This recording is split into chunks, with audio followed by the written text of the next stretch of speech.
Nous souhaitons la bienvenue à notre maître, Rabbi David Hanania Pinto, qu'Akadosh Baruch Hu l'aide à continuer à venir tous les ans dans cette communauté comme il le fait depuis de très nombreuses années pour nous apporter ses bénédictions. Rabbi David est fatigué comme vous le voyez, mais il ne pouvait pas manquer à son habitude et il tenait absolument à venir passer un moment dans cette soirée de Hoshana Rabbah, qui est une soirée extraordinaire pour nous apporter et de ses lumières et de ses bénédictions. Je voudrais que nous lui souhaitons tous une longue vie, une bonne santé pour qu'il puisse continuer, Be'ezrat Hashem Yitbarach, à œuvrer comme il le fait depuis de très longues années pour le bénéfice du clan d'Israël, de tout le peuple juif. Le soir de Hoshana Rabbah, il est marqué dans les Sfarim que c'est la continuité de Kippour, et c'est là que les décrets sont définitivement scellés. Les décisions sont prises. À Rosh Hashanah pour certains, à Kippour pour la plupart, mais pour tous à Hoshana Rabbah. Hoshana Rabbah, c'est Yom Chitum Adin, le jour de la clôture. C'est là que les décrets sont signés, qui viachol par Akadosh Baruch Hu. Nous devons savoir que cette journée de Hoshana Rabbah est le 7e jour de Sukkot, et chacun des jours de Sukkot, comme vous le savez, est en relation avec un des grands personnages de l'histoire, Ushpizin Ilaim Kadishin. Et le 7e jour de Sukkot, que nous allons célébrer cette nuit et demain, est en relation avec David Amelech alav shalom. Le roi David a marqué toute notre histoire et marquera toute notre histoire jusqu'à la venue du Mashiach, qui est un descendant de David Amelech. Quand je dis il marquera l'histoire, David Amelech nous apprend comment un bon juif doit se conduire. Il dit dans les Teilim, Hashem lo gava libi velo ramu einai. Mon Dieu, mon cœur ne s'est pas élevé, ne s'est pas gonflé, ne s'est pas élevé avec la ga'ava. Velo ramu einai. Et mes yeux ne se sont pas adressés là-haut. Velo ilachti bigdolot umiflaot mimmeini. Et le Yerushalmi, le Talmud Yerushalmi dans le Sanhedrin dit au sujet de ce pasouk, ce sont 4 étapes de la vie de David Amelech. Hashem lo gavah libi, mon Dieu, mon cœur ne s'est pas montré Baal Ga'ava avec de l'orgueil au moment où Shmuel al-Navi, où le prophète Samuel est venu oindre David Amelech. Il en a fait le roi pour l'éternité, le roi de tous les temps, le roi qui transmettra cette royauté à tous ses enfants jusqu'à l'arrivée du Mashiach. Aïe, quelle gloire pouvait ressentir à ce moment-là David Amelech. Quelle grandeur il pouvait s'imaginer qu'il était devenu l'homme de l'histoire. Logava Libi, mon cœur est resté à sa place. Je ne suis pas devenu plus orgueilleux, ni ça ne m'est pas monté à la tête. Mes yeux ne se sont pas levés très haut. Au moment, dit le Yerushalmi, où j'ai combattu Goliath. Personne ne pouvait combattre ce géant. Et voilà qu'arrive un petit jeune homme et dit, moi je vais le combattre. Et Akadosh Baruch Hu l'aide et il combat ce géant que tout le monde redoutait. Oh, David Amelech est devenu un héros national. Un héros. Qui comme David Amelech? Il fallait l'applaudir dans tous les coins de rue. L'ora mu'ainai. Mes yeux ne se sont pas montrés très élevés, c'est-à-dire de nouveau, ça ne lui est pas monté à la tête.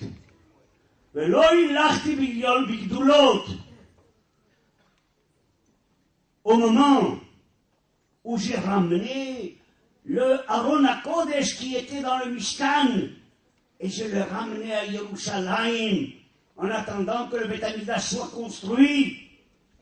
Ah, l'histoire a un tournant.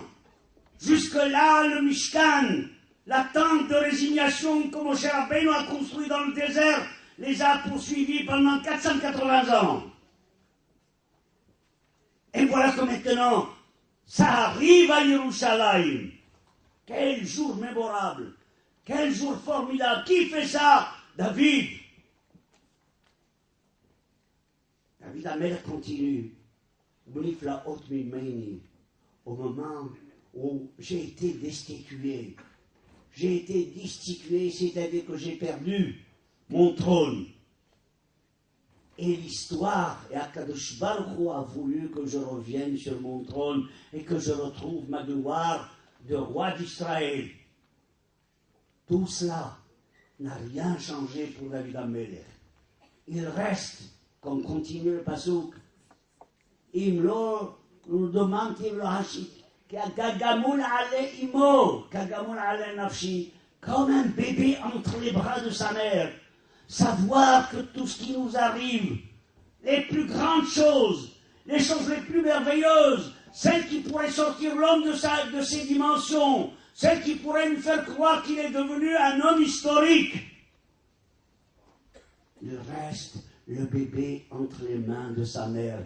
Nous restons entre les mains de Akadosh Baruch Hu parce que nous savons que c'est de lui que viennent toutes les solutions, c'est de lui que viennent toutes les Yeshuot et les Nehamot.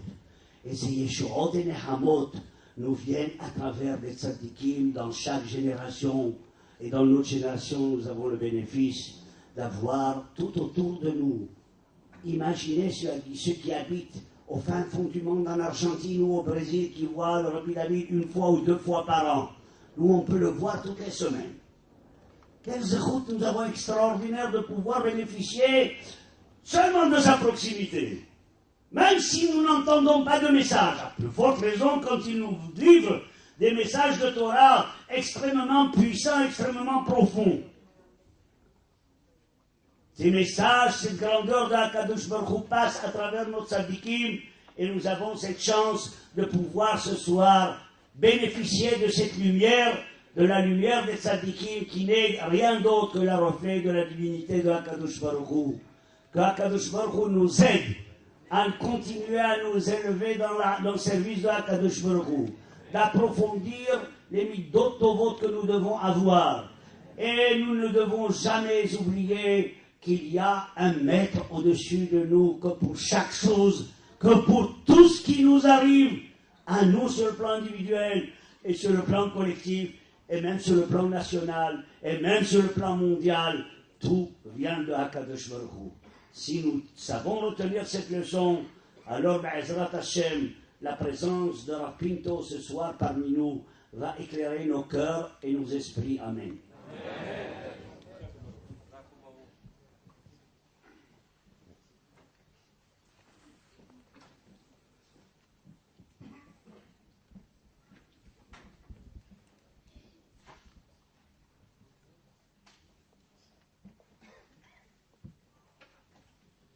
ברשות מוריי ורבותיי, je vous souhaite à vous tous Chag Sameach. Grâce à Dieu, Baruch Hashem, nous avons le privilège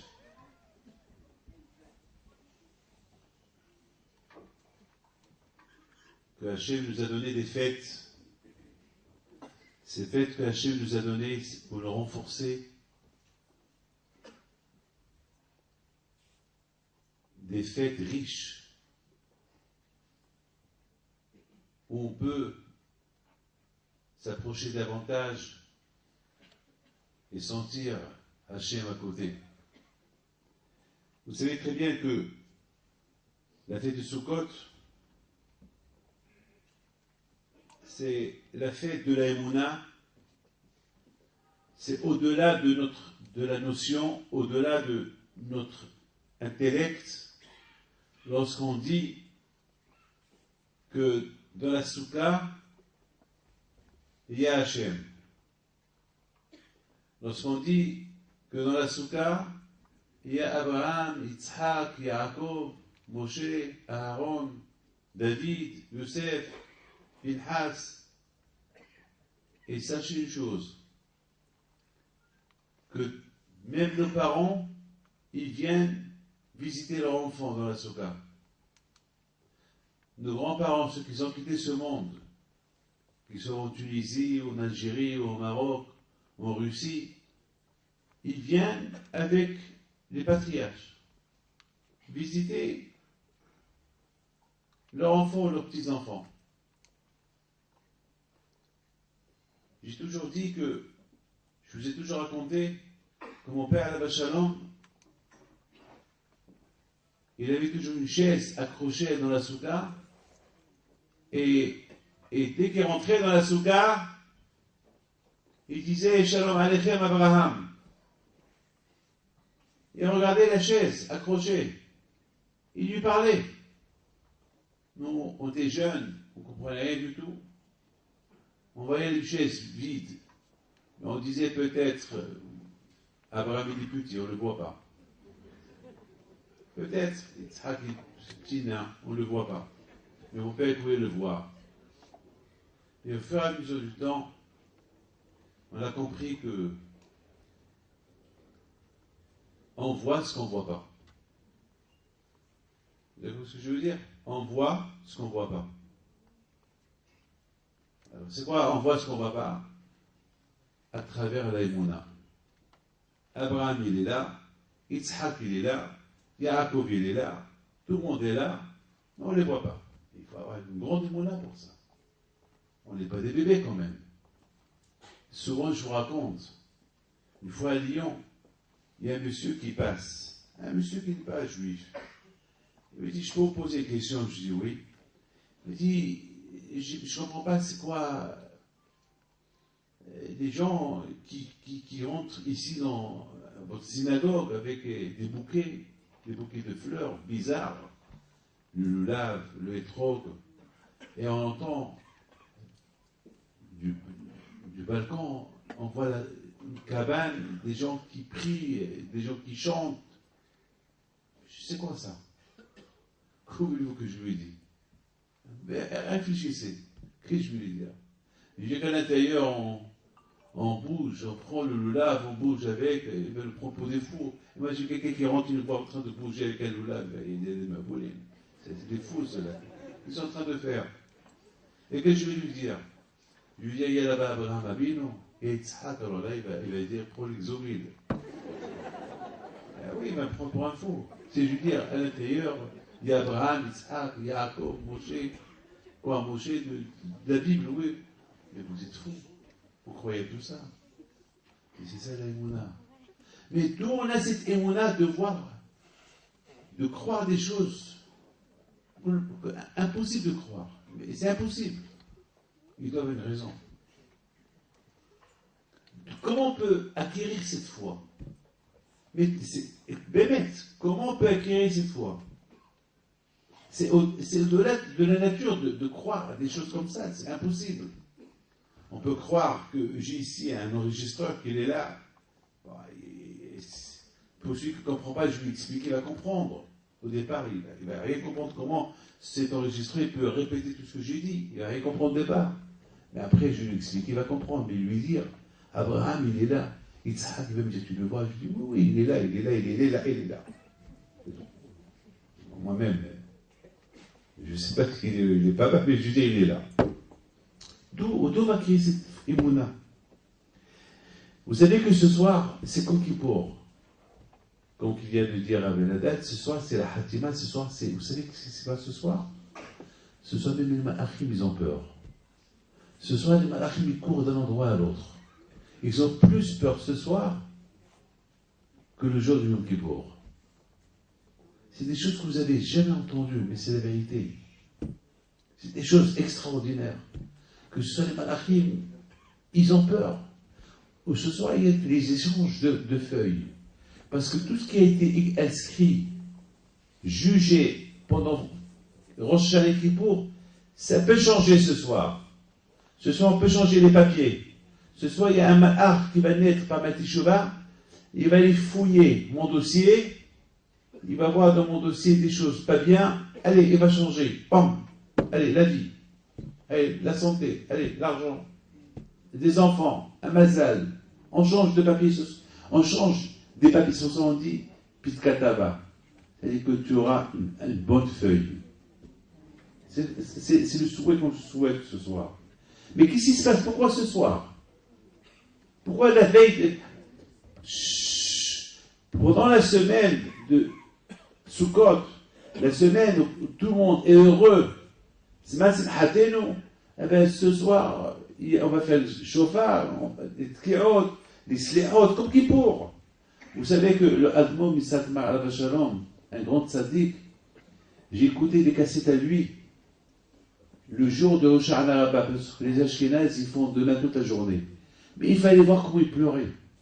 Un homme de presque 90 ans, mais comment il pleurait des heures.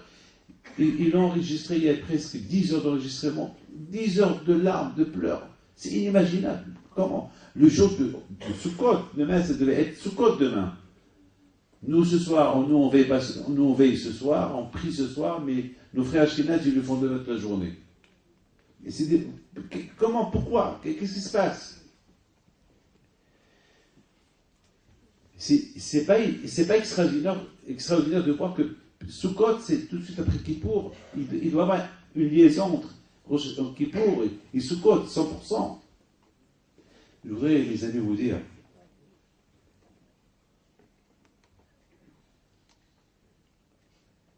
quelque chose que j'ai pensé ce matin dans le TGV, en venant de Lyon. Ce matin, j'ai dit, David, cette année, comment tu as passé les fêtes?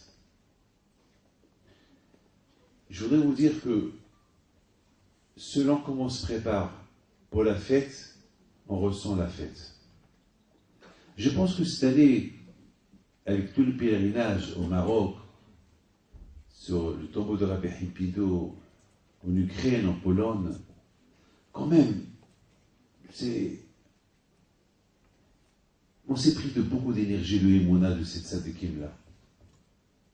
Vous savez, les amis, qu'à Kippour, on dit, l'Ifnei Hashem Titraou, on est devant Akadosh Baruch Hu. Le jour de Kippour, mamash, on est toute la journée dans la synagogue.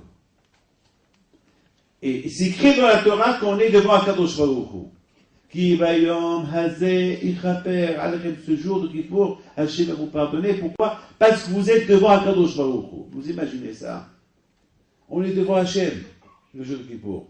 Qu'on soit religieux, pas religieux, on a ce qu'on appelle le privilège d'être devant Akadosh Baruch Hu le jour de Kippour. C'est extraordinaire.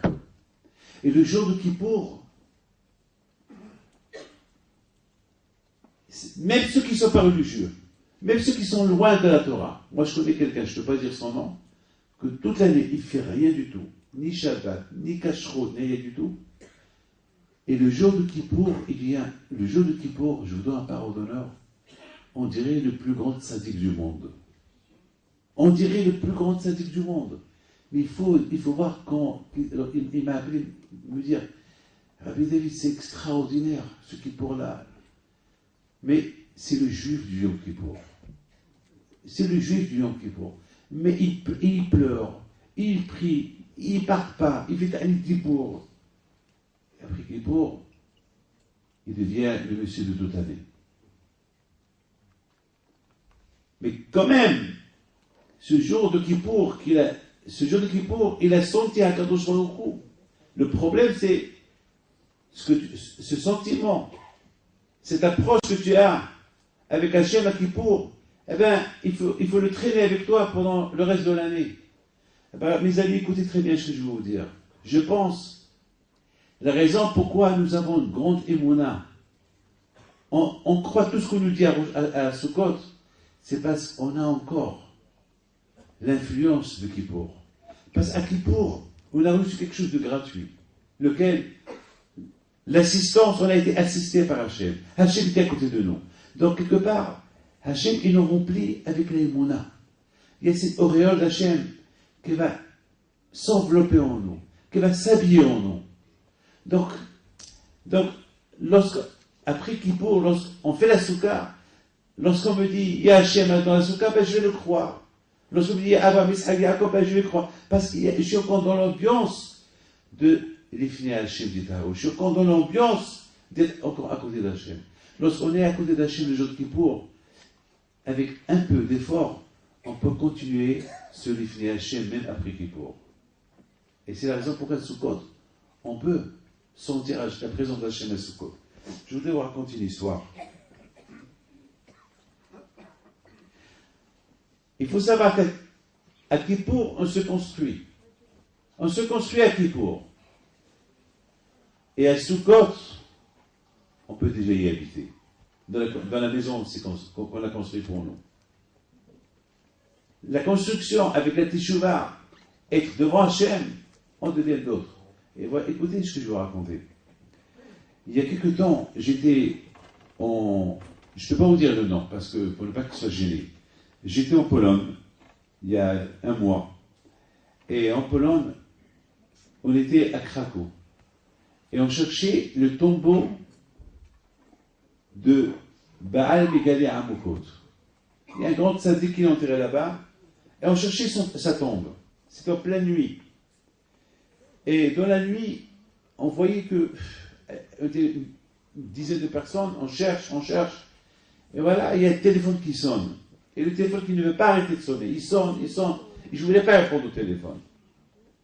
À un moment donné, j'ai dit, écoute, il faut que je réponds. Peut-être s'il y a une urgence.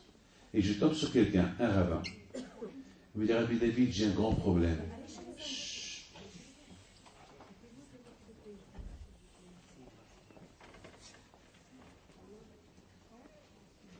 Il me dit, Rabbi David, j'ai un grand problème. Ma fille, elle est en danger. Elle est en train d'accoucher, mais elle n'arrive pas à accoucher. Et le bébé est très faible, il ne savent pas les médecins quoi faire, l'opérer, ne pas l'opérer, lui faire sauver le bébé, et il pleurait au téléphone. Et pendant que lui pleurait, on entend qu'on a trouvé le tombeau du Bah, un grand tzaddik, le Beth Hadash. Et j'étais content d'entendre nous on cherchait la tombe d'un tzaddik, on tombe sur un tombeau d'un tzaddik. Et j'étais tellement heureux, je dis, oh là là, le Megalé Amokot, on va le trouver. Mais celui-là, je ne savais pas qu'il était enterré là. J'étais tellement content, et je dis à ce rabbin, hé, tu sais devant qui je suis? Il me dit, non, je ne sais pas où tu es, où vous êtes, en Israël. Je dis, non, je suis en Pologne. Et voilà, on vient de découvrir la tombe du Bah. Bon, lui, ce qui le concerne, c'est la santé de sa fille. Et je lui dis, tu sais quoi? Alors, Bisrou, ce tzaddik-là, qu'il a fait un grand commentaire sur le livre de Le Tour, Bisrout et Bisrout, son beau-fils, le Taz, Tori Zahav, il a fait un commentaire sur le Shahalaour. De là que tu arrives chez ta femme, chez ta fille, elle aurait déjà accouché. Il m'a dit, mais c'est pas possible. J'écoute maintenant, on a trouvé un tombeau, on doit commencer à prier, parce qu'il fait nuit, après on doit chercher l'autre tombe. Vous savez ce qu'il me dit? Alors, je peux fumer une cigarette. Écoutez bien ce que je vous dis. Alors, je peux fumer une cigarette. Je ne sais pas, fume un paquet si tu veux. Il était décontracté. Alors, il pleurait tout à l'heure, et maintenant, il est décontracté, il veut fumer une cigarette. 5 minutes plus tard, encore le téléphone qui sonne. Et 5 minutes plus tard, on a découvert la tombe de Megalé Amokot. Dans l'obscurité. Encore c'est ce rabbin-là. Je dis, alors, qu'est-ce que tu veux? Ça fait, j'ai déjà parlé. Il m'a dit, non, je voulais simplement te dire, Rabbi David, que le temps que j'ai allumé ma cigarette, je suis monté dans la chambre où il y a ma fille, je ne la trouve pas. On me dit, vous êtes monsieur le papa? Je dis oui. Ben, Mazal Tov, congratulations, félicitations, Mazal Tov, ta fille, elle a accouché un garçon. Sans opération, sans rien du tout. Personne ne comprend. L'aïmouna. Ce même rabbin, 2 jours plus tard, il m'appelle. Mais Rabbi David, ils ont découvert une maladie chez sa fille. Et le pauvre, je lui dis, mais Rav, je ne peux pas dire son nom, mais qu'est-ce qui se passe avec toi, ouais, une fois, je dois écouter des mauvaises nouvelles. Qu'est-ce qui se passe? Il me dit, je ne sais pas. Mais maintenant, quoi faire? C'est la veille de Sukkot. Comment on va passer cette fête de Sukkot? Et le pauvre, il pleure. C'est ma fille, elle vient de se marier. Ils ont découvert qu'il y a une boule, ils ne savent pas. Il dit, allez, voilà, ça suffit. Je dis, Sukkot, c'est dans la simha, avec sa mahta, avec Hagera, avec sa mère, être heureux, être content. Elle oublie. Il me dit, alors ça veut dire quoi? Il n'y a rien. Il y avait mon fils, Rabbi Raphaël, à côté de lui. Il dit à mon fils, vous savez, ton père il a dit qu'elle a rien, c'est pas le fait qu'on fait des analyses. Alors, mon fils a dit, non, tu n'as pas le droit. Pour acquis de conscience, il faut faire des analyses. Non, c'est pas la peine. Il me rappelle encore. On fait des analyses, ou pas? Je dis, oui, il faut faire. Mais vous avez dit qu'elle n'a rien. Je dis, il n'y a rien, mais il faut faire des analyses. Parce que la Torah, il dit, les rappels. Nous, les rabbinim, on a les mouna, mais le médecin, il fait son travail. La veille du Sukkot, j'arrive à Lyon. Je vois de loin, je lui dis, comment elle va votre fille? Il me dit, elle n'a rien. Ils ne comprennent pas. L'émouna. Alors maintenant, mes amis, cette émouna, d'où elle vient? Vous avez compris d'où elle vient? Attends, je suis pas bête, mais d'où elle vient cette émouna, la foi? La foi, elle vient de quelque part. Elle n'est pas inventée. Eh bien, la foi, elle vient. Écoutez bien ce que je vous dis. À mon avis, la foi, elle vient à partir du jour de Yom Kippour. À partir du jour de Yom Kippour, lorsqu'on fait ce sacrifice, et on va à la synagogue, et on va prier à Kadosh Baruch Hu, sachant que le jour de Kippour, la présence d'Hachem, elle est présente, que je suis tzaddik, ou moyen, ou rachat, n'importe dans quelle situation je suis au niveau spirituel, j'en profite de la présence d'Hachem qui est à côté. Hachem, il est partout. Et automatiquement, passer devant quelqu'un qui est parfumé, eh bien, on va sortir du parfum en toi. Rentrez dans une parfumerie, même si vous n'avez même pas versé du parfum sur vous. En sortant de la parfumerie, on va sortir du parfum sur toi. Sur vous. C'est comme ça. Alors imaginez-vous être devant Kadosh Baruch Hu, être devant Hachem et Hachem il est à côté. Automatiquement, c'est 100%. Et ça y est, on va acquérir de cette présence d'Hachem, on va acquérir une présence, une émona, notre Créateur. Écoutez, vous savez, on dit que le bébé, il sent sa mère. Le bébé, il sent sa mère. Il sent sa mère. Il va y avoir beaucoup de femmes qui vont passer devant lui. Il va guetter où est sa mère. Et dès qu'il voit sa mère, il va faire le grand sourire. Eh bien, c'est ça, nous aussi. Nous, c'est la bataille. Notre présence, Hachem, il est présent à côté de nous, gratuitement, et le jour de Kippour, on reconnaît notre Créateur. On va en profiter de quelque chose de lui. Et ce quelque chose de lui, elle s'appelle Emuna, la foi. La foi. Qu'on va acquérir, qu'on va avoir gratuitement. Et c'est ça qui va nous aider à Sukkot, pour sentir la présence de Abraham, Yitzhak, Yaakov, et tous les tzadikim à l'intérieur de la Souka, et Hachem à l'intérieur. C'est extraordinaire. Il y a quelqu'un qui m'a dit cette semaine, Rabbi David, je peux vous poser une question, je lui pose. Il a dit, vous avez beaucoup parlé à Lyon sur la présence d'Hachem dans la Souka. Est-ce que vous le sentez? Je lui dis, moi je le vois. Il me regarde, il me dit, vous le voyez? Je dis oui. Vous le voyez? Je dis oui. Mais comment vous le voyez? Je dis, tu veux le voir avec moi? Il me dit, ah non, j'ai peur. Je dis, pourquoi? Viens, on va le voir ensemble. Ah non, j'ai peur. Ça veut dire qu'il croit. Zermat, moi je le vois, qu'est-ce que je vois? Qu'est-ce que je vois? Mais lui, il a eu peur. Ça veut dire qu'il croit.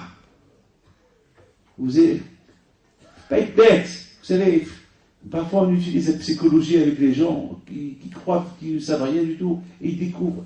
Beaucoup de fois, on tombe sur des gens qu'on croit qu'ils sont loin d'Hachem et on découvre qu'ils sont plus proches, plus près d'Hachem qu'un religieux.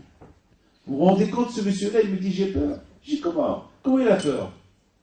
C'est-à-dire qu'il était convaincu que je bois et que lui, il ne mérite pas de boire, il a peur de boire. C'est extraordinaire.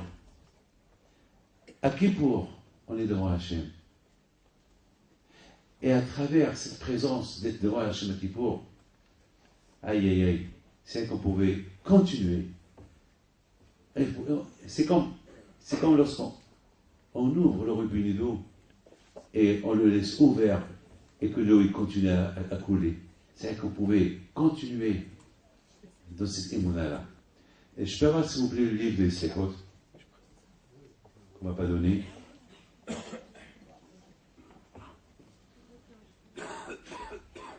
Vas-y. On se lève.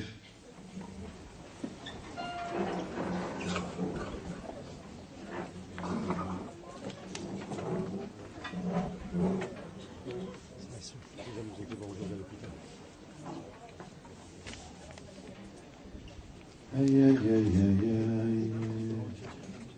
N'oubliez pas, mes amis, que ce soir, c'est Yom Kippour. رحمنا يتكلك يبدي أبراهام وحما رحمنا يتكلك يبدي إسحاق عقدا رحمنا يتكلك يبدي يعقوب شلما رحمنا يتكلك يبدي مشي نبيئا رحمنا يتكلك يبدي أرون كنا رحمنا يتكلك زغود يوسف صديقا رحمنا يتكلك يبدي داوود مشيحا رحمنا يتكلك يبدي بنحاس كنا رحمنا يتكلك شمو ملكا أن يسمح بكنا رحمنا يتكلك أتينا ملكي كما رحيم علان رحمنا قلت بوتاف علان رحمنا دينا بيك للهرا رحمنا دينا حي تبيك زو علان رحمنا دار شفي علان رحمنا يتفرح بلطفة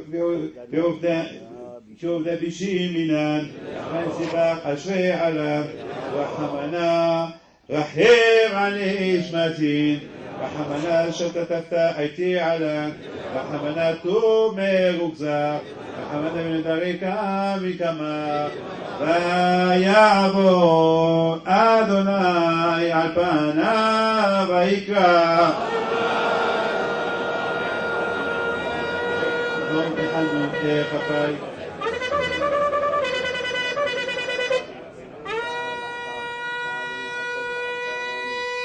וסלחת לו ולחטאתנו שמע ישראל אדוני אלוהינו אדוני אחד אדוני הוא האלוהים אדוני הוא האלוהים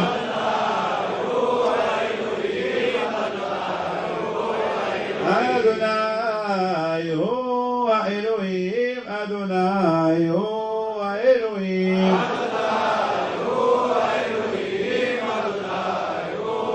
אדוני מלך אדוני מלך אדוני ימלוך לעולם ועד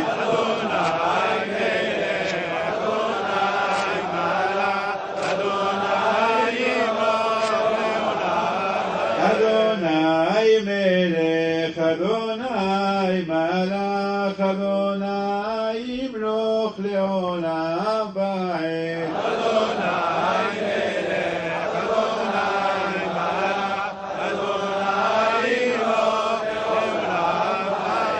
s'assoit.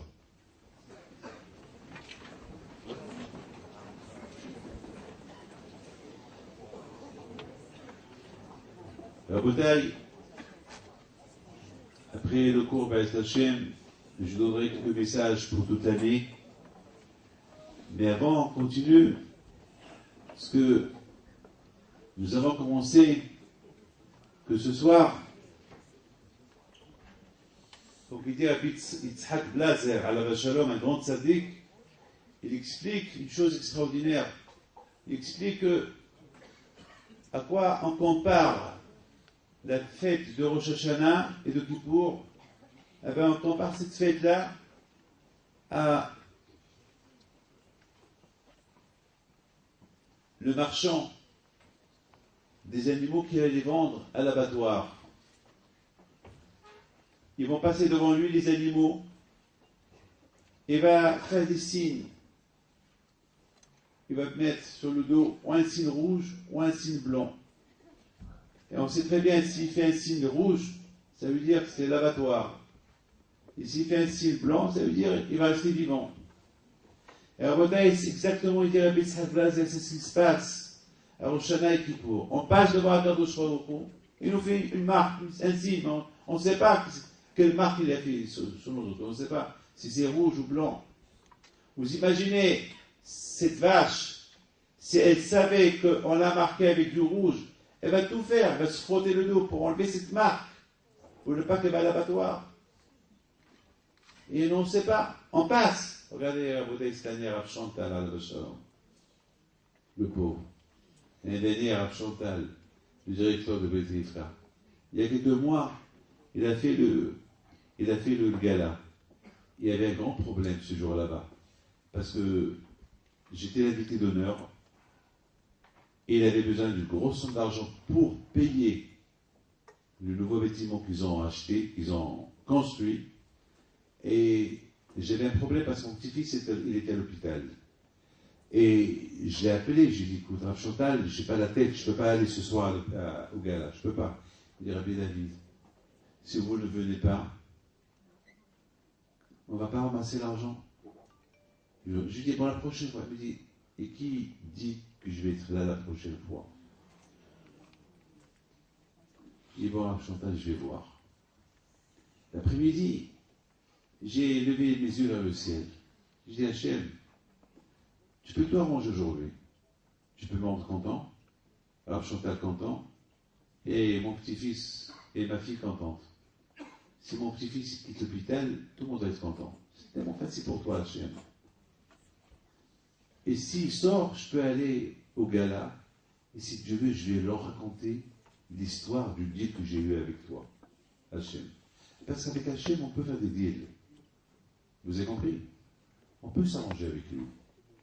Ne croyez pas qu'on ne peut pas s'arranger avec lui. À Kadosh Baruch Hu, on peut s'arranger avec lui. Mais il faut savoir comment le charrier. C'est tout. Il faut savoir comment parler avec lui. Mais il ne faut pas être hypocrite. Il faut... Hachem, on ne joue pas avec lui. Hachem, c'est un papa, mais c'est un roi, et c'est un Dieu. Attention, on ne rigole pas avec lui. On ne veut pas... Il sait si on est honnête avec lui. Eh bien, mes amis, Akadosh Baruch Hu, il m'a aidé. Vers 7 h du soir, j'ai reçu un coup de téléphone de ma fille. Papa, je vais aller chercher mon fils. Ils l'ont libéré. Donc, j'ai tenu ma promesse. J'ai appelé William Marciano, je lui ai dit, viens, on va au gala. Et Rav Chantal, vous êtes très content, le pauvre. Il dit, on avait peur que vous n'allez pas venir. Et vous savez ce que j'ai fait ce soir là-bas? Je suis monté sur le podium et j'ai raconté, j'ai dit, mes amis, si mon petit-fils a quitté l'hôpital, c'est grâce à vous. Grâce parce que j'ai fait le deal avec Hachem. Si mon petit-fils il quitte, je viens. Mais je ne viens pas pour rien, je viens pour ramasser de l'argent. On a ramassé exactement la somme qu'ils avaient besoin. Donc tout le monde était content. Mais Rav Chantal, il avait dit une phrase qui a choqué tout le monde. C'est que c'est a dit. Il a dit au public, avant que je présente Rabbi David à donner son message, je sais qu'il y a longtemps que vous me voyez parler, mais peut-être c'est la dernière fois que je vous parle. C'est une phrase qu'il a dit. Ça veut dire qu'il ne savait pas que la semaine dernière, à Rosh Hashanah, le pauvre, déjà est passé devant Hachem, comme tout le monde, et ils ont fait un trait rouge. Et ce trait rouge, il a fait qu'il est mort à la Shalom la veille de Kippour. Comme la rabbinite Kanivsky, une grande tzaddiket qui est morte, est décédée avant-hier. La femme de Rahim Kanivsky, Zrona de Rahim, tzaddiket. Elle aussi, la pauvre.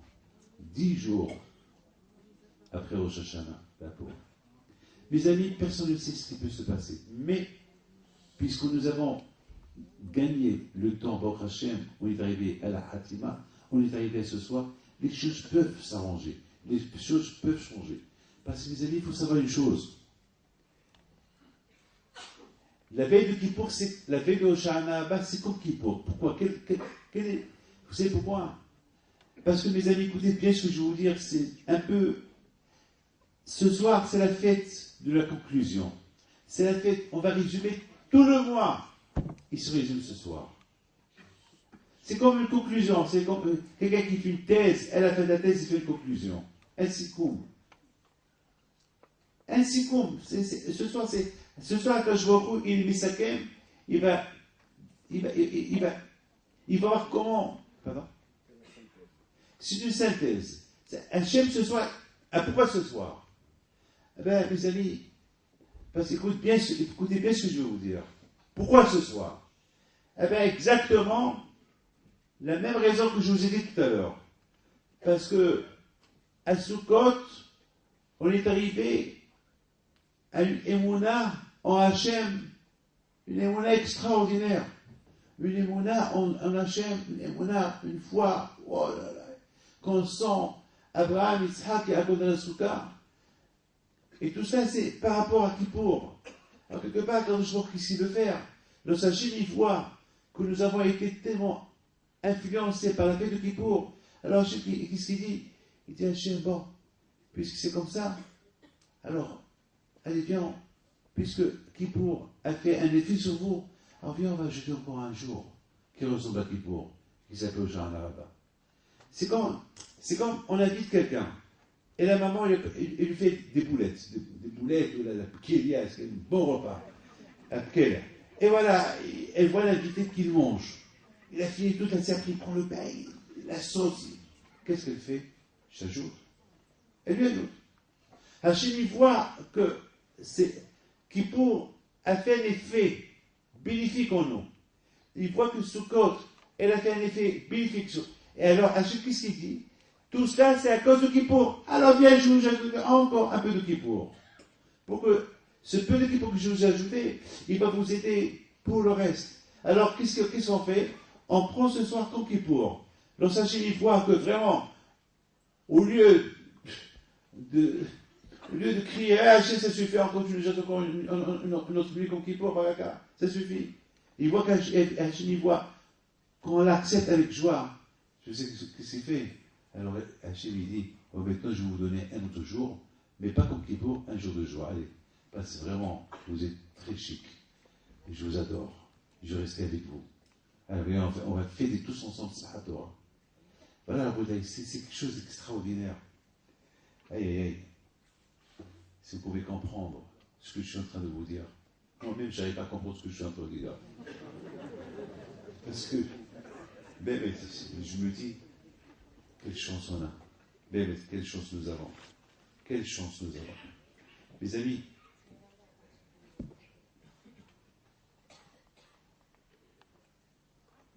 ce soir, c'est la préparation de Matan Torah, de Simchat Torah aussi. Lorsqu'on se sent devant Hachem ce soir, Hachem nous dit, super, vous êtes devant moi, mais je veux vous voir avec moi avec un Sefer Torah. Pas avec le manque de sommeil. Vous allez à Sarcelles, écouter un cours de Torah à Sarcelles. Non, je veux aussi allez, mettons, on va un peu exploiter un peu les choses. Mes amis, étant donné que ce soir, c'est David Amelech, comme Rabbi Haddad il a parlé, alors je voudrais vous raconter quelque chose d'extraordinaire. Et je veux que chacun me donne un peu de son attention. Et ce que je vais vous raconter, c'est quelque chose, vraiment, c'est la vraie Torah. Et c'est la vraie Torah. Mais on a l'Emouna, on n'est pas loin de Mashiach. On n'est pas loin. Bon, bien sûr, aujourd'hui, on est tous contents que Gilad Shalit Baruch Hashem, il a été libéré aujourd'hui. Même que, ce qui est extraordinaire, c'est que c'est le seul juif que le monde entier a prié pour lui. Ça fait 5 ans qu'on prie pour lui. Vous imaginez? 5 ans on prie pour lui. Je crois que c'est la seule personne que des millions de personnes ont prié. On ne sait pas dans quel état il est, Mais le plus important, c'est qu'il est retourné chez ses parents.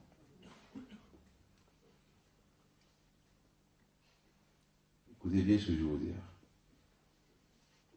Tout le monde, demain dans tous les journaux, vont dire, voilà l'enfant qui est retourné chez ses parents. L'enfant qui est retourné à son pays. Oui ou pas? Ça va être les titres de demain. Les titres de tous les journaux de demain, ça va être le retour de l'enfant. Chaque journal, comment il va écrire, pour attirer l'attention des clients, il va trouver un titre. Mes amis, et non.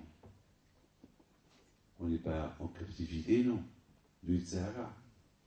Est-ce que nous, on ne peut pas se libérer? Est-ce qu'on ne peut pas être dans les titres des journaux, dans le ciel, le retour de l'enfant perdu? Hein? L'enfant perdu. Et qu'est-ce que vous croyez? Il y a d'un côté un enfant qui est prisonnier entre les mains des êtres humains, et il y a un enfant qui va être prisonnier de ses propres désirs, de ses envies, de son propre Sahara. Eh oui. Alors qu'est-ce qu'il faut faire? Alors la bouteille, quand je vous les a donnés, Kippour, Sukkot, au Shana là-bas, pour pouvoir s'aider à se libérer de notre propre. Je voudrais vous raconter une histoire de quelqu'un qui habite quelque part. Je n'ai pas le droit de dire dans quel pays, et je ne peux pas vous dire, parce que je ne peux pas le mettre en danger. Ce monsieur-là, il avait un grand problème. C'était quoi son problème? Vous écoutez l'histoire. Ce monsieur-là, un soir, j'étais à l'Yeshiva, et voilà, ces gens-là, ils viennent me voir. Il y avait 2 personnes. J'aurais dit, mais qu'est-ce qui se passe? Ils me disent, ah, c'est super, super. Soudainement, j'entends quelqu'un qui pousse un cri, et presque il est tombé. J'ai rien compris. Voilà, à un moment donné, je voyais discuter. Bon, j'ai rentré, racontez-moi. Et voilà, le monsieur commence à me raconter. Je vais inventer des noms. Par exemple, un, il s'appelle Haïm.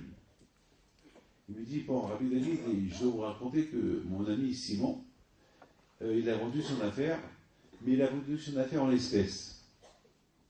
J'ai en espèces, pourquoi en espèces? Ben en espèces, parce que le monsieur là-bas qui a caché son affaire, mais c'est d'argent cachère, c'est-à-dire, lui, il déclarait son argent, il a tout pris de la banque, il a cru qu'il fallait. Il a acheté l'affaire en espèces. Je dis alors, où est le problème? Ben, le problème, c'est que mon ami, il m'appelle, il me dit, Haïm, si tu veux m'accompagner en ton scooter, viens, on va aller tel et tel endroit pour. Il y a là-bas le notaire, devant le notaire, on va signer l'accord, je vends mon affaire, mais il va me payer en espèces. Alors, Haïm me dit, mais pourquoi en espèces? Je dis, ben, je ne sais pas, de toute façon, c'est officiel, demain je prends l'argent, j'ai qu'à rentrer à la banque, j'ai toutes les preuves, etc., etc., etc. Bon, je dis, alors, c'est quoi l'histoire? Il dit, ben voilà, je suis parti avec mon ami, on arrive quelque part, et là-bas, il y avait, dans un bureau, il y avait le notaire, tout le monde était là, et voilà, on signe, et au lieu qu'il me donne le chèque, il me donne des espèces. Je dis, attends, des espèces, comment je vais faire? Comment je vais faire? Un sac plein d'argent. Je dis, attends, mais comment je vais faire? Il dit, bon, c'est tout, et voilà, le notaire, voilà, le papier. Bon, je croyais que c'était que la moitié de l'argent, c'était toute la totalité dans un sac poubelle. Un sac poubelle. Quel cadeau à l'argent. C'est ce qui mérite l'argent. Sac poubelle. Donc finalement, ils prennent l'autoroute, dans le scooter, et la police qui les arrête. Wow. Ali me dit à Simon, où tu m'as mis? Alors Simon lui dit, mais attends, mais c'est de l'officiel, j'ai des papiers, j'ai un papier que... Je dis, mais tu crois que la police va te croire? Ils vont nous arrêter, je crois qu'on va prouver, il faut qu'il y ait l'avocat, il faut qu'il vienne le monsieur, ça va durer peut-être jusqu'à demain, oh là là, comment on va faire? Aïe, Simon, Alvo, qu'est-ce que tu m'as fait? Il lui dit, bon, qu'est-ce que tu veux? Bon, allez, la police, c'est... Alors, vous avez doublé ce monsieur-là, comme ça, sans clignotant, sans rien d'autre. Qu'est-ce que vous avez? Descendez, papier. Et il commence. Et c'est quoi ce sac-là? C'est papier. Le papier, la police, elle touche le sac. Elle l'enlève, elle le bouge. Ils ont vérifié les papiers une demi-heure. Et de temps en temps, un policier vient, il prend le sac et le met de l'autre côté. Ce que j'ai oublié de vous dire, c'est que Simon, Haïm, il dit à Simon, dis-moi, est-ce que tu es croyant? Il dit, bah, un peu, hein. Et tu connais des rabbins? Des rabbins? Quel rabbin? Je sais pas, il faut qu'on appelle un rabbin. Un rabbin qui nous aide. Elle est un rabbin. Un rabbin marocain, tunisien, algérien, un rabbin. J'écoute, moi je connais pas des rabbins, moi je connais un chômeur qui me fait la pizza comme j'aime. Est-ce qu'on peut penser à lui? Elle lui dit, écoute, moi, pense à ta pizza, moi je vais penser à mon rabbin. Il dit, c'est qui ton rabbin, toi? Je dis, bon, moi je pensais à Rabbi Haïm Pinto. Haïm. Il dit, moi je pensais à Rabbi Haïm Pinto. Bon, toi tu connais rien, tu connais aucun rabbin, qui tu peux penser qu'il nous protège? Bon. À un moment donné, la police, elle prend le sac et le remet sur le scooter. Il lui dit, vous pouvez partir. Ils sont partis. Haïm, il dit à Simon, on va aller chez Rabbi David maintenant. Parce que je pensais pourquoi son grand-père. Tout de suite, on va aller chez lui pour lui raconter ce qui s'est passé. Dis-moi, Haïm, mais pardon, Simon, alors tu as pensé à qui? Au chômeur, à la pizza, à qui tu as pensé? Ben, je sais pas, j'ai pensé il y a un barbu qui a traversé ma tête, et j'ai pensé, je sais pas, je l'ai vu. Bon. Il rentre à l'Yeshiva. Et ce Simon, il pousse un cri. Haïm lui vient. T'es fou? Qu'est-ce qui se passe? Pourquoi tu cries? Tu vois cette photo? Ce rabbin-là? Ben, c'est lui que j'ai vu traverser ma tête. Il dit, mais tu sais qui c'est celui-là? C'est Rabbi Haïm Pinto. Comment vous pouvez comprendre ça? C'est ça la beauté de l'Emouna. Mais bien sûr, j'aurais dit, tout de suite, il faut aller à la banque, poser l'argent à la banque, il ne faut pas laisser, c'est une grosse somme d'argent. Et la prochaine fois, il ne faut pas faire des affaires comme ça. La bouteille, je peux vous raconter des milliers d'histoires de Emouna. Il y a un juif, il m'a raconté avant-hier à Lyon. Il dit, Rabbi David, vous savez, vous avez fait, il y a 2 ans, vous avez passé la fête de Pessah à Lyon, et les gens passaient pour une bracha, et moi aussi je suis passé devant, et vous m'avez dit, qu'est-ce que tu fais ce soir? Alors je me suis dit, attends, tous ces centaines de personnes, il n'y a qu'à moi qui me dit que je fais ce soir. Alors, il me dit, eh bien, Rabbi David, je vous dis la vérité, ce soir, je fais une grande avera, une grande faute. Et moi, je lui dis, ouais, tu oses me dire que ce soir, je fais une grande avera? Oui, il me dit, Rabbi David, ce soir, je vais faire une grande avera.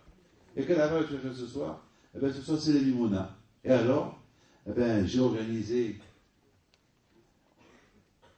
un grand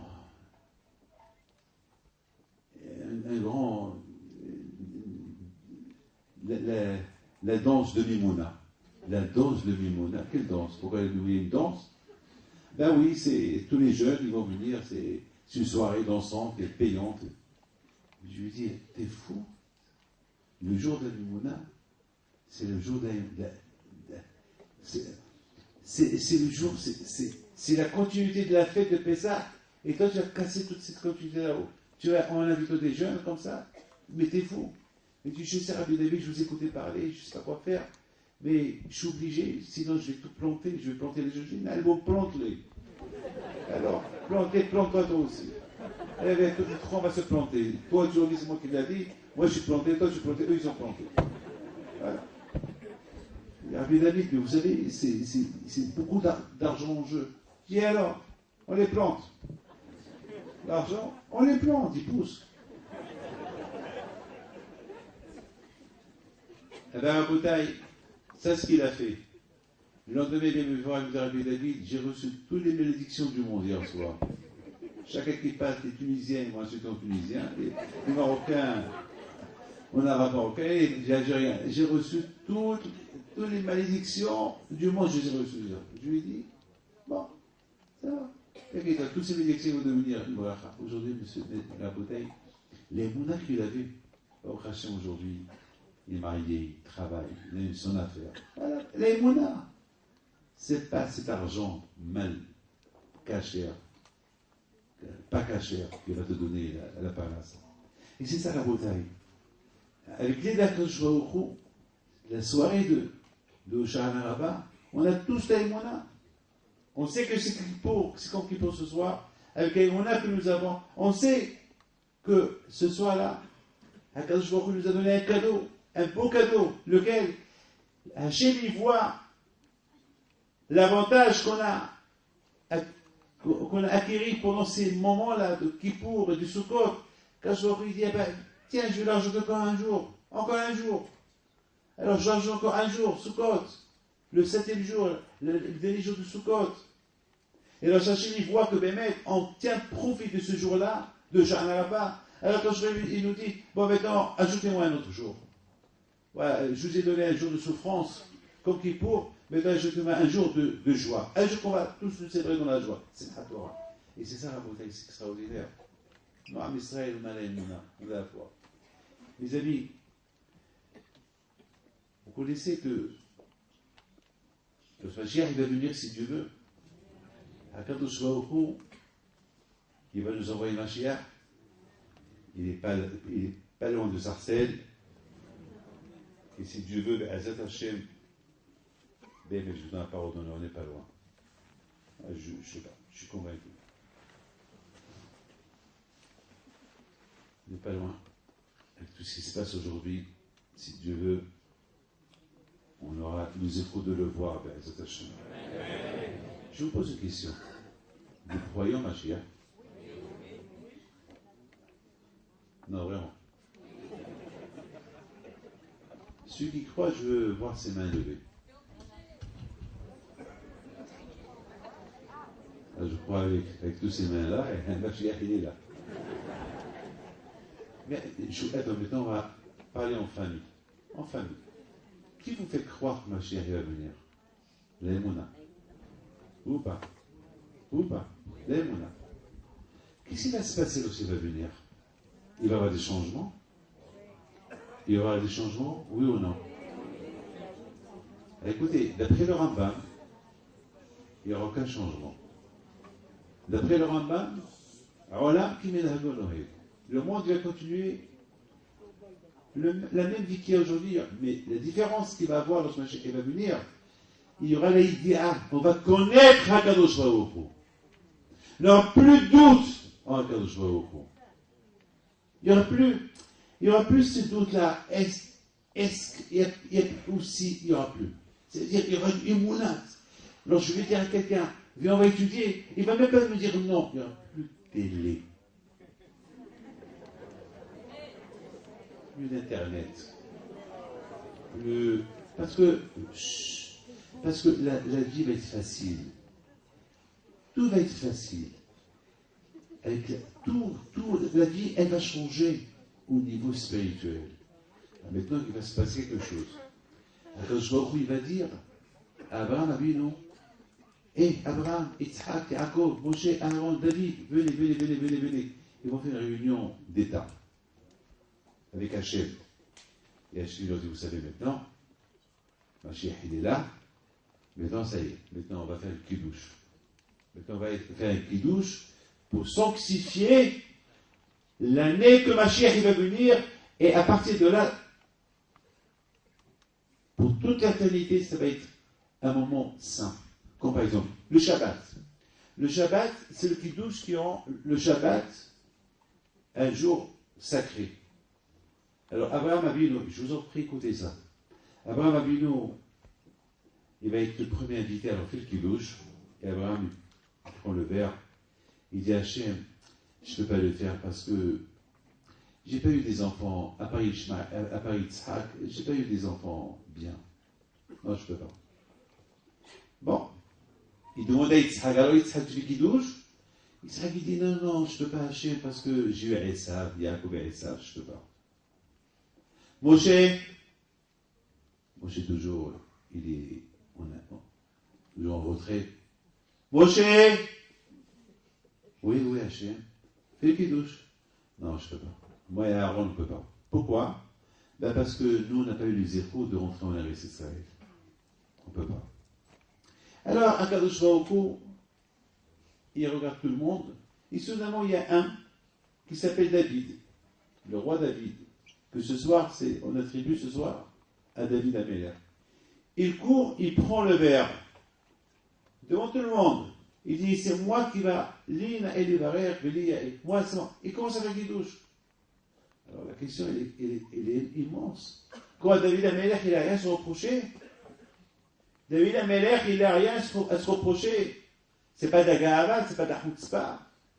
Comment Abraham, Yitzhak, Yaakov, Moshe, Aaron, ils ont honte de leur ombre. Ils ont honte de faire Kidouche. Il vient David Améler, il dit, moi je fais Kidouche, moi je prends le verre, je fais Kidouche. Comment on comprend ça? Mes amis, il faut savoir une chose. David Améler, Alav Shalom, lorsqu'il prend le verre de Kidouche, ce verre de Kidouche qui représente tout Am Israël. David Améler, il a écrit un livre qui s'appelle Tehillim. Le Tehillim, les convertis vont lire le Tehillim. Les femmes vont lire Tehillim. Lorsqu'on enterre quelqu'un, on va lire Tehillim. Lorsqu'il y a une joie, on va lire Tehillim. Le Shabbat, on lit Tehillim. Les prières, c'est Tehillim. Les vieux lisent Tehillim. Les jeunes lisent Tehillim. Lorsqu'on va enterrer quelqu'un, on lit Tehillim. Lorsqu'il y a une brit milah, un mariage, on lit Tehillim. Le Tehillim, il représente tout le clan d'Israël, tzadikim, les moyens, tout le monde. David Améler, Alav Shalom, il dit à Abraham, toi tu représentes les Baalei Tshuva, les convertis. Toi Yitzhak, tu représentes ceux qui font les mitzvot avec sacrifice. Toi Yaakov, tu représentes ceux qui étudient la Torah. Toi Moshe, Aaron, vous représentez tous ceux qui étudient la Torah. Moi je représente toi Israël. Parce que toi Israël était. Mes amis, David Améler nous donne un enseignement. Mais comme chez El Ish, Ish. Lorsqu'il n'y a pas un capable de gérer l'histoire, à toi de gérer l'histoire. Et c'est ce qu'il a fait. Mes amis, écoutez. Mais toi, je comprends pourquoi ce soir, on l'attribue à David Améler. Parce que David Améler, il n'a jamais dormi dans sa vie. Comme il a dit à Rabelada, David Améler, Alav Shalom, jamais il a mis des pensées de Galava. Jamais été orgueilleux. Toujours, il se considérait comme un bébé de le berceau entre les mains de sa mère. Il dépend toujours de Akadosh Baruch Hu. David Améler, Alav Shalom, jamais, Hassu Shalom, il a dit à Hachem, pourquoi tu me fais ça? David Améler, de plus qu'il souffrait, il disait, de plus qu'il souffrait, il disait, moi, je préfère être près d'Hachem. Près d'Hachem lorsqu'il me frappe, près d'Hachem lorsqu'il me berce, près d'Hachem lorsqu'il. Mais je m'en fous où il est Hachem, mais moi, si lui c'est loin de moi j'irai vers lui. Alors mes amis, on nous a donné un jour, le dernier jour de Sukkot, comme Kippour, qui représente David Améler. Parce que David Améler, il a dit une phrase, écoutez bien la phrase. Il a dit, Lev tahor berali elokim, v'wachnachon hadesh v'kevi. Toi Hachem, crée en moi une nouvelle, rends-moi une nouvelle personne. Moi je fais teshuva, moi je fais pénitence, mais toi Hachem, transforme-moi, lave-moi, change ma neshama si elle n'est pas bien, nettoie-la moi, nettoie mon corps. aide-moi. Aide-moi avec mon cœur. Voilà ce qu'était David Améler. Et ce soir, mes amis, on veut se renouveler ce soir pour pouvoir recevoir la Torah. Simchat Torah. Pour pouvoir être encore proche d'Hachem. On a besoin d'une journée exceptionnelle. Eh bien, on prend exemple de David Améler. On prend exemple de tout ce qui représente David Améler. Télim, sa petite côte, tout ce qui était David Améler. Il nous reste encore un quart d'heure. Maintenant, on se lève pour faire la dernière Amino.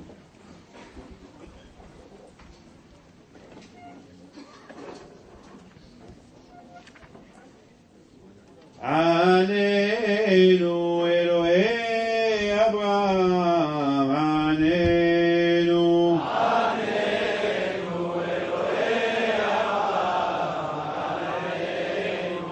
Anenu Haone Bet Ratzon, Anenu. Anenu Haone Bet Ratzon, Anenu. فأحد إسحاق عنينو عنينو فأحد إسحاق عنينو هعوني بيت سرى عنينو عنينو هعوني بيت سرى عنينو أبير يعقوب عنينو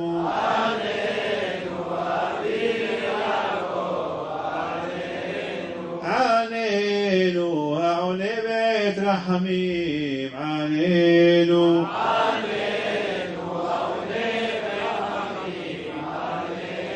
عنينو ماجن دافيد عنينو عنينو ماجن دافيد عنينو إلى هادي ربي مئير عنينو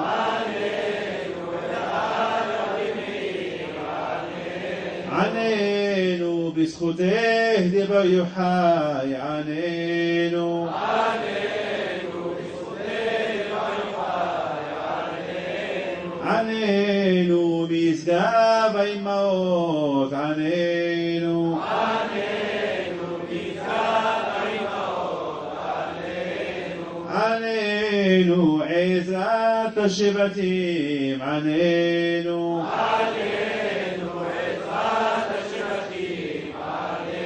عنينو إلهي همك با عنينو عنينو إلهي همك با عنينو ويعبو أدوناي البنا ويكرا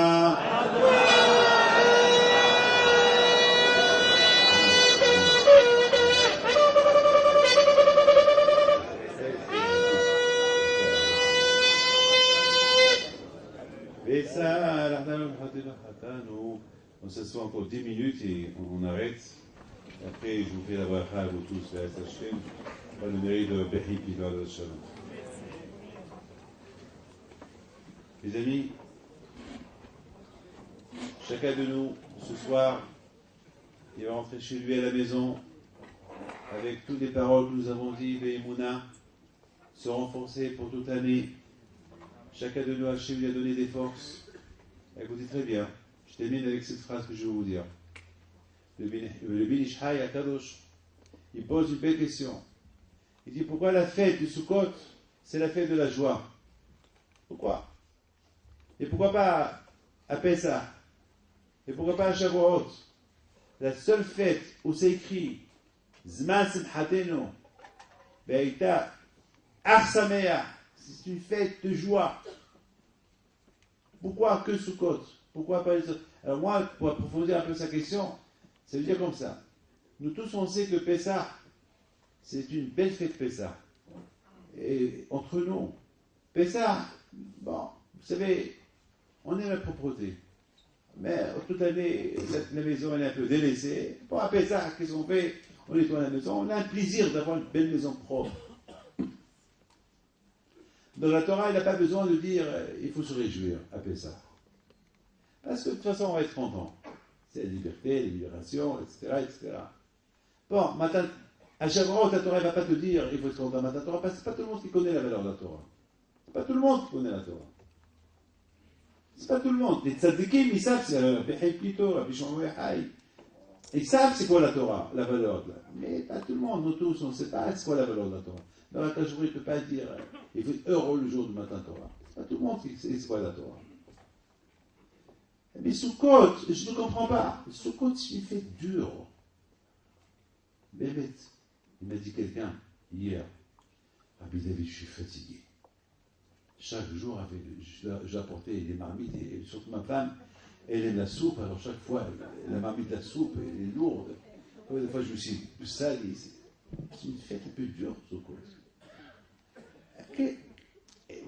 Vous croyez que c'est une joie, la fête de Sukkot, qu'on doit sortir de la maison, s'exiler dans une soukha, parfois il pleut, avec tout le repas que la maman elle va faire, soudainement il pleut, allez, encore, allez, reprends-toi à la maison, allez.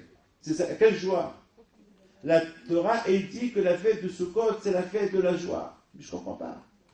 C'est dur. Je comprends, on peut être content si on a fait la soukha à la maison. C'est par exemple, sans faire la cabane, on reste à la maison, je sais pas, symbolique, on dit, bon, cette fête-là qu'on fait, c'est pour commémorer un peu la fête de Sukkot, soit j'ai l'a fait pour nos parents dans le désert pendant 40 ans, on peut faire quelque chose de symbolique. On va apporter quelques roseaux, on va les mettre à la maison, voilà. Symbolique, pour se rappeler de la soukha que nos parents ils ont fait dans le désert. Mais sortir de la maison, elle est dans une soukha, c'est dur. Je vous donne la parole d'honneur, c'est dur. Moi, je vous dis, j'ai fait ce qu'on appelle un sondage. J'ai demandé les gens. J'ai demandé les gens cette semaine et la semaine dernière. Que pensez-vous de la soukha? Je rigole pas. Et je vous donne la parole d'honneur. C'est pas tout le monde qui m'a répondu. Il y a c'est la fête de Sukkot, elle est bien. Elle coûte cher. Il faut acheter le loulab, les trogues. C'est dur. C'est très dur cette fête-là. Et cette fête-là, Hachem il nous dit, dans cette fête, il faut. Et en plus, vous savez, à l'époque de Jérusalem, dans son abbé de Mikdash, tous les Juifs, ils venaient à Jérusalem faire là-bas la soukha. Mais c'est pas facile, c'est dur. Alors pourquoi quand je vois il nous demande, il faut être content. Comment je vais être content? C'est pas facile d'être content. C'est dur d'être content. C'est très dur. Donc je vois la femme quand elle se casse la tête, et surtout ceux qui dorment dans la soukha. Vous savez, la semaine à l'Yeshiva, je sors dans la soukha, j'ai vu un monsieur qui dormait, je suis parti lui toucher son nez. Et il peur. Il était froid, glacé, la glace.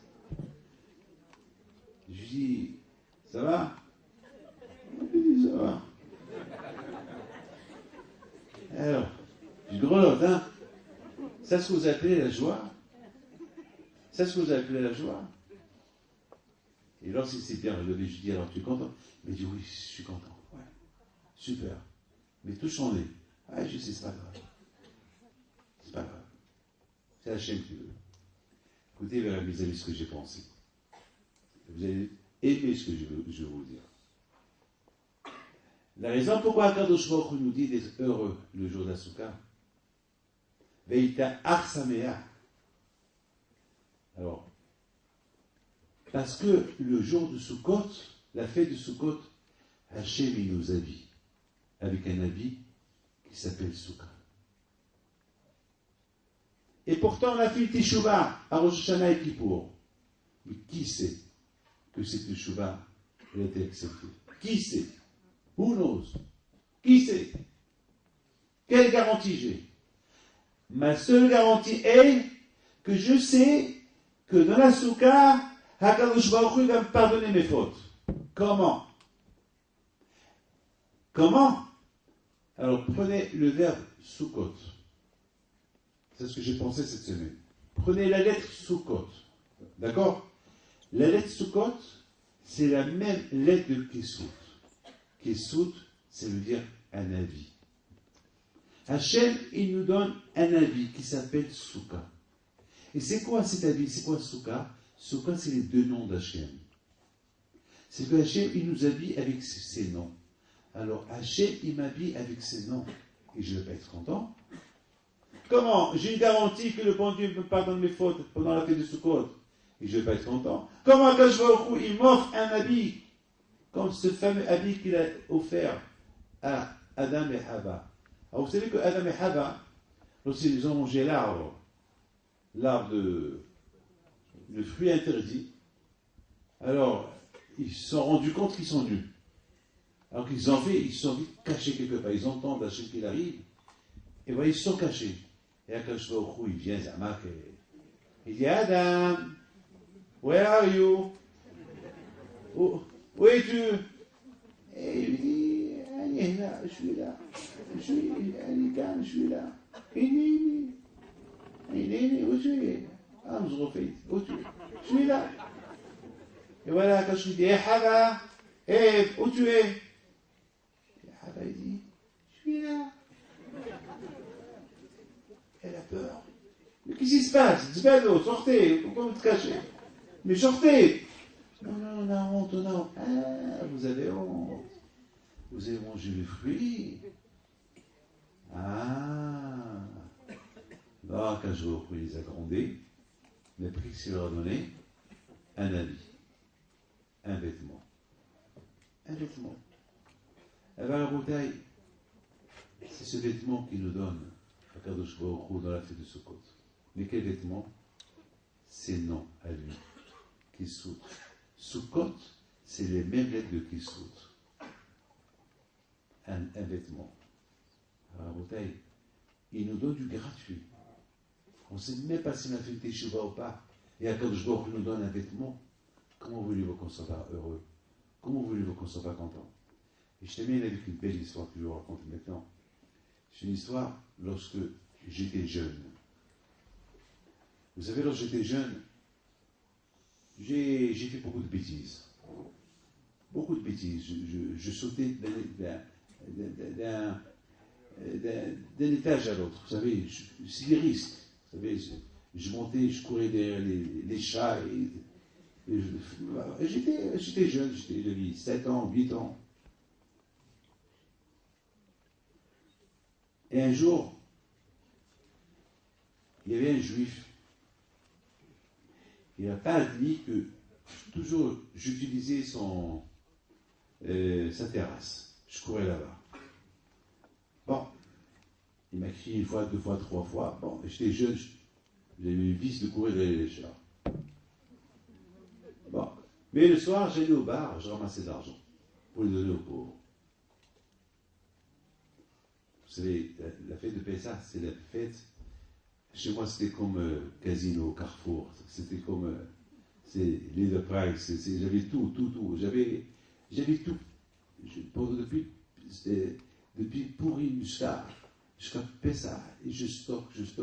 C'était mon plaisir d'aller prendre de la marchandise, je mangeais aux pauvres. Voilà, je rentre au bar et je ramasse l'argent. Il y a. Je vous donne une histoire de Yemuna. Ce soir, c'est la Yemuna. Que ce soir, si Dieu veut, on aura une bonne Hatima. Non, on a la Yemuna. Oui, si Dieu veut. Donc, mes amis, je vais au bar, je ramasse l'argent. Il y avait ce fameux Malka. Il me regarde, il me prend comme ça, par mes épaules. Il me dit, tu sors dehors, dégage. Je suis pas tunisien, dégage. Bah, il m'a fait honte devant tout le monde. J'ai pas avalé. J'y suis là. Et s'il m'a fait ce soir, personne ne va rien me donner demain. J'ai pris du courage, je suis rentré. Lui, c'était un chauffeur de camion. Je rentre, je lui dis, Malka, va-t'en d'ici. Je dis, non, je veux rien, je te dis une chose. Un air arrogant, il me regarde, qu'est-ce que tu veux? Il dit, ton camion, il va plus démarrer. Je dis quoi? Je dis, ton camion, il ne va plus démarrer. L'Isroud Rabbi Pinto, il ne va plus démarrer. Il se lève, il court derrière moi, il me donne 2 claques. Il me dit, tu vas voir, je vais aller à Casablanca ce soir et je vais les faire démarrer. Il dit, d'accord. Je suis parti au cimetière, j'étais jeune, hein, et j'ai allumé des veilleuses à la tombe de Rabbi Hibbi.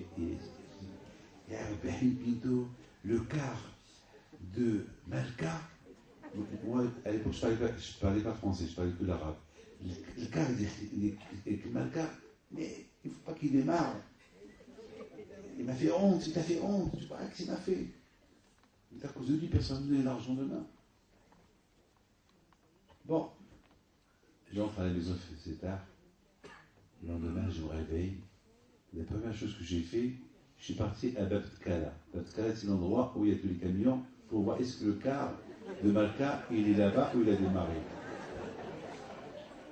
Je vais et je vois tous les mécaniciens sous le car, sur le car. Personne ne comprenait rien du tout. Ah, le car n'a pas démarré. Alors vite, je vais vers lui, je dis Malka. Je suis là, je suis là. Il a dit Malka, David comme moi. Il me regarde, il dit, c'est un problème technique. Technique, on verra. Là-bas, il va rester jusqu'à qu'il va pourrir, les attacher. Il court derrière moi, mais il ne m'a pas rattrapé. J'ai fait plus rapide que lui. Et je suis parti encore chez Rabbi Pinto au cimetière. Rabbi Pinto, barakallahu fik, merci beaucoup.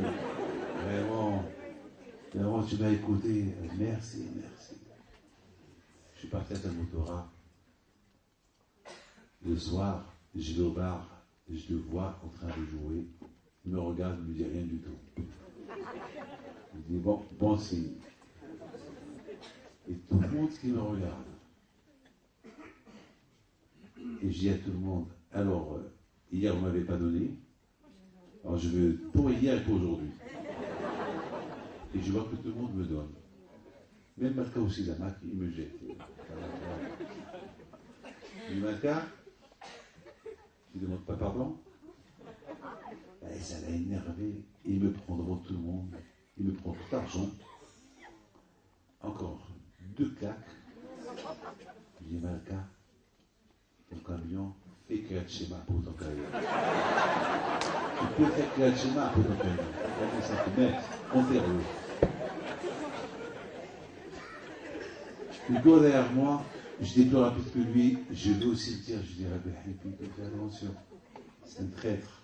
Tu vas pas, fais attention, même si j'ai papa il me donne de l'argent et papa il fait des brachot, il ne veut pas que c'est l'heure de mon père. Fais attention. Je rentre à la maison, je trouve Malka chez mon père. Et mon père, il me regarde. Il me dit, papa, tu lui as fait la bracha pour son camion? Je lui dis, oui.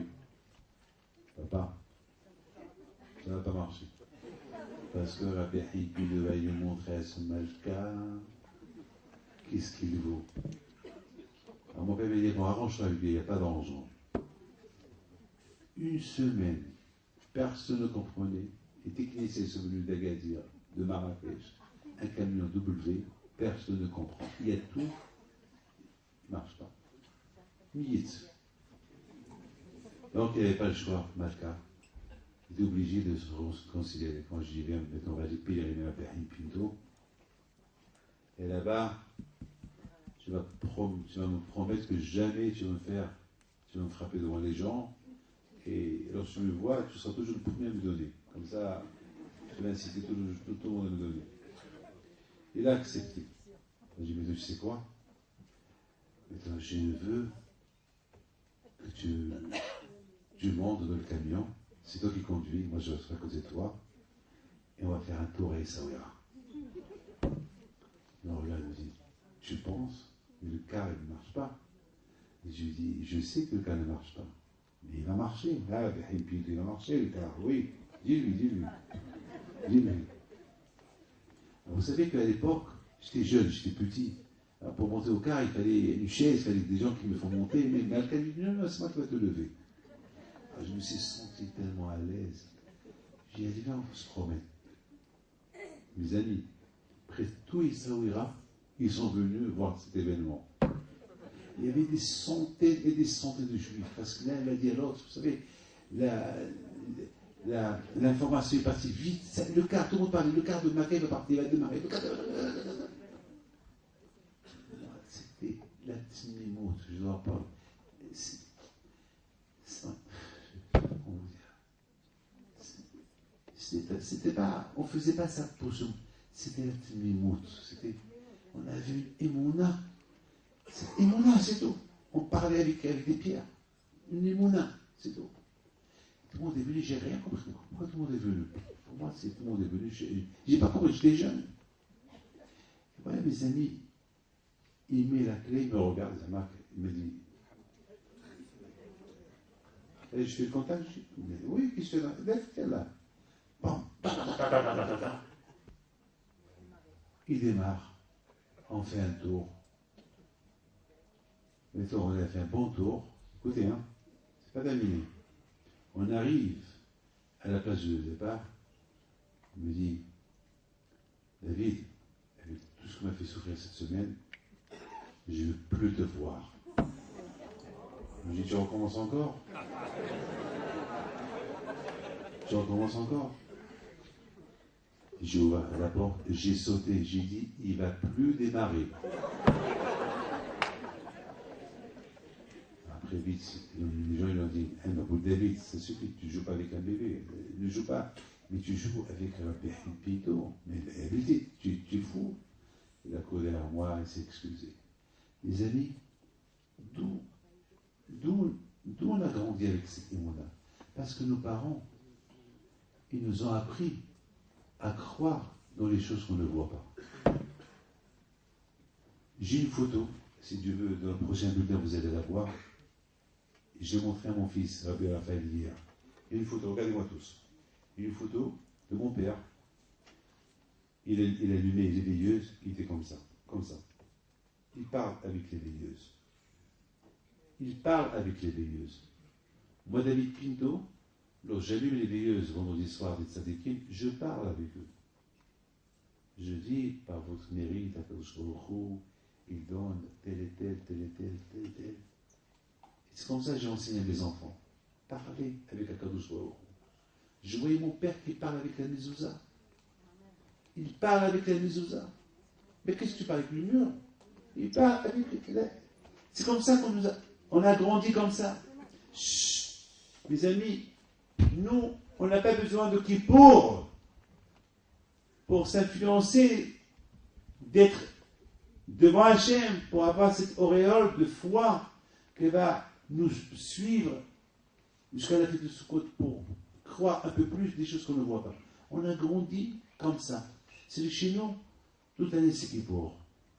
Toute l'année c'est Kippour. Toute l'année on se sent à Kadosh Baruch Hu. Toute l'année on vit avec Kadosh Baruch Hu. Toute l'année. Toute l'année. Mais malheureusement, lorsqu'Kippour il arrive, peut-être il y a des jours qu'on n'a pas senti la présence d'Hachem. Alors on fait des choses pour ça. Peut-être il y a eu des moments, au moment qu'on est en train de manger, on pense à manger. Peut-être alors pendant ces moments-là, on s'est un peu déconnecté de Hachem. Alors on fait des choses pour ça. Mais à côté de chacun de nous, il a l'obligation d'être avec Hachem tout le temps. C'est pas un Kippour. C'est pas un Kippour qu'on va sentir l'Ifnei Hachem. C'est pas un Kippour qu'on va sentir le l'Ifnei Hachem. Il faut sortir à Kadosh Baruch Hu toute l'année. Et c'est ça Kippour. Kippour, c'est une leçon pour toute l'année. C'est une leçon pour toute l'année. C'est pas avec le juif de Yom Kippour. C'est le juif, c'est le Kippour de chaque jour. Chaque jour, il faut sentir Kippour. Kippour aujourd'hui, Kippour demain, après-demain, et après-demain, et après-demain. C'est comme ça qu'on a grandi. On a grandi chez nos parents avec cette émouna, cette foi. Et je termine. Vous savez très bien Pessah. à Pessah, tous. Lorsqu'on dit Shefor Hamatra El Hagoyim, qu'est-ce qu'on fait? Tout le monde se lève et on va vers la porte, on ouvre la porte. Et mon père disait Baruch haba, Baruch haba Eliyahu, Baruch haba Eliyahu, rentre, rentre, rentre. Et on voyait mon père qui faisait comme ça. Et on était jeunes, on cherche à qui papa il serre les mains, on ne voit personne. Et à un moment donné, on dit à papa, papa, tu l'as vu? Il nous dit, et vous l'avez vu? Il nous dit, on n'a pas vu. La Bible, vous allez grandir et vous allez voir, vous allez comprendre. Bon, on a grandi, on s'est mariés, on a eu des enfants, et nous aussi on veut jamais imiter nos parents. Qu'est-ce qu'on fait? Lorsqu'on arrive à Shefor, on se lève, et voilà le petit Raphaël qui me suit, et voilà les autres, Sarah qui me suit derrière. Ils savent que je vais ouvrir pour Eliyahu. Et j'ouvre la porte, Eliyahu rentre, rentre. Et tout le monde les regarde. S'il y a quelque chose, ils me demandent, peut-être eux ils n'ont pas vu, moi j'ai vu. Papa, tu l'as vu? Et je le regarde. Je pense à mon père. Oui, la Bible. Oui, tu vas grandir, tu vas comprendre. Et voilà, l'histoire elle continue. Raphaël se marie. Il a un enfant qui s'appelle Youssef Haïm. Et lui aussi était avec moi. On a passé les Pessah ensemble. Et voilà, on va vers la porte pour accueillir un habit. Et le petit Haïm il voit son père, il le regarde moi. Mais il est plutôt proche de son père, il dit à son père, papa, tu l'as vu? Et maintenant, Raphaël il me regarde. Papa, qu'est-ce que je vais répondre à mon fils, à son petit-fils? Reprends-le ce que je t'ai répondu. Il va dire, mon fils, tu vas grandir, tu vas comprendre. C'est comme ça qu'on a grandi comme ça. On n'a rien vu. On croit dans des choses qu'on ne voit pas. C'est tout. Mais la Emouna, c'est comme ça. Et c'est ça la fête de Hoshana Rabbah. La fête de Hoshana Rabbah, c'est la fête de Kippour. C'est comme Kippour. C'est comme Kippour. C'est bizarre comment tu me dis Kippour, mais c'est la fête de la joie. C'est Sukkot. Quel Kippour? Il n'y a pas de Kippour. Pose pas de questions. Comme ça on a dit. C'est tout. Pose pas de questions. C'est comme ça. C'est ce soir. Mais c'est pas logique. Alors c'est pas logique. Alors je te dis quelque chose de logique. Hachem est tellement content comme on a commencé Rosh Hashanah et Kippour. Il était tellement heureux de ce que nous avons acquis pendant Rosh Hashanah et Kippour. Alors Hachem, qu'est-ce qu'il a fait? Il nous a donné la fête de Sukkot pour être un peu dans la détente. Mais après, dans cette détente, on commence un peu à exagérer. Alors qu'un jour, il dit, aïe, ça me manque les premiers jours de Rosh Hashanah et Kippour, allez, viens, on va recommencer encore. On va rejouer encore, allez. On va encore recommencer un autre compte Kippour comme c'était avant. C'est-à-dire, à Boutaï, tout ça à Boutaï, il ne faut pas se poser de questions. Mais de toute façon, mes amis, c'est des fêtes qui sont bénéfiques. Mes amis, Be'ezat Hashem, on est terminé cette année, tous, si tu veux, Be'ezat Hashem, je pense qu'on a, à Kajborou, avec souffrance, Gilad Shaïd Hashem a été libéré, mais comme je vous ai dit tout à l'heure, ça a pris du temps pour sa libération. Mais ce que nous, et combien on a souffert pour qu'il soit libéré, et combien tout le monde est content qu'il soit libéré. Mais étant à nous de se libérer de nos comportements. Parce que nous aussi, on est prisonniers. Je ne sais pas combien d'années. Moi, j'ai 61 ans, peut-être je suis prisonnier de mes envies depuis 61 ans. Pas 5 ans, 61 ans. Se libérer de nos comportements. C'est ça notre propre libération. La bouteille, cette année, si Dieu veut qu'elle va venir, on a les monards à Kadosh Baruch Hu. On voit que l'économie dans le monde, ça ne va pas. On voit un peu des guerres qui se préparent. Mais tout ce que vous voyez, je donne la parole d'honneur, tout ce que vous voyez, il ne faut pas y avoir peur. Tout ce qu'on voit, c'est la préparation de Mashiach. Tout ce que l'on est en train de voir aujourd'hui, c'est les événements qui nous préparent la venue de Mashiach. Donc, il ne faut pas avoir peur. Il faut continuer à se renforcer dans la Torah, dans la prière, vous les femmes, dans la pudeur, la tsniaout, dans la pureté familiale. Vous les jeunes, vous êtes nombreux ce soir, de l'Itchilin, fixez des heures d'études de Torah. Il n'y a que ça qui va nous aider. Il n'y a que ça. Il n'y a que ça. Il n'y a que ça. On a. C'est la seule chose qui peut nous rendre un peu nous. Si on veut devenir nous, si on veut être nous, si on veut être soi, il faut qu'on soit avec la Torah. Hachem, la Torah, en Israël. Ne pas se diviser. Ne pas se diviser. Moi, je pense que si Dieu veut, cette année sera bonne. Pourquoi? Parce que, personnellement, pour moi, David Pinto, chaque année qu'elle approche, on approche d'un but. Et le but, c'est Be'ezat Hashem, la libération, la liberté. La libération avec Mashiach. Et bien sûr, avec une prière, que l'Akadosh Baruch Hu fasse, que Hashem nous donne une bonne parnassa à la génération, et que l'Akadosh Baruch Hu protège à Israël, là où ils sont génération, et surtout nos frères qu'on a Israël. Tout le monde se lève. Mishbarach Avotenu, Abraham, Yitzhak et Yaakov. Moshe, Aaron, David Shlomo. יברך את כל הקהל הקדוש הזה, גדולים וקטנים, הם ובניהם ושתן יוחד שם הקדם, ויברך אתכון, ויזכי אתכון, וישמע בקד סודכון, בעלכון כוסר והקטנות אדוני בסעדכם, ויגן בעדכם, וכל סוכה שלמו עליכם, ויטע ביניכם אהבה ואחווה שלו וייעוד, יסלק סנחינת ביניכם, ומדי צרותיכם, שאחריכם הקדוש ברוך הוא רפואה שלמה, הקדוש ברוך הוא פרנסה טובה, בזכות הצדיק רבי חיפיתו תגן בעדכם, David Améler תגן בעדכם, כן הרצון ומה אמן. Monsieur Nergui, vous lisez quelques mots? Venez, j'étais là-bas. Qu'Hachem lui envoie une fois chez Emma à la femme, la Rabbanit, Mazalto, Bathana, la femme de Rabbi Israël du Sarsi. Vous êtes là. Venez.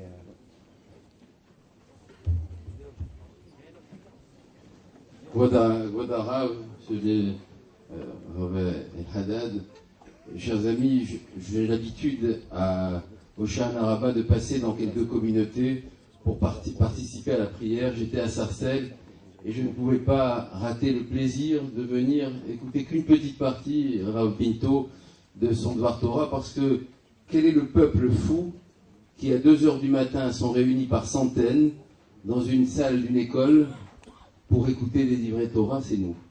Et je crois que c'est peut-être le plus beau signe que j'ai ce soir, de savoir d'abord que d'année en année, Rav Pinto réussit à réunir peut-être dans les soirs de Rosh Hashanah en France le plus grand rassemblement au milieu de la nuit.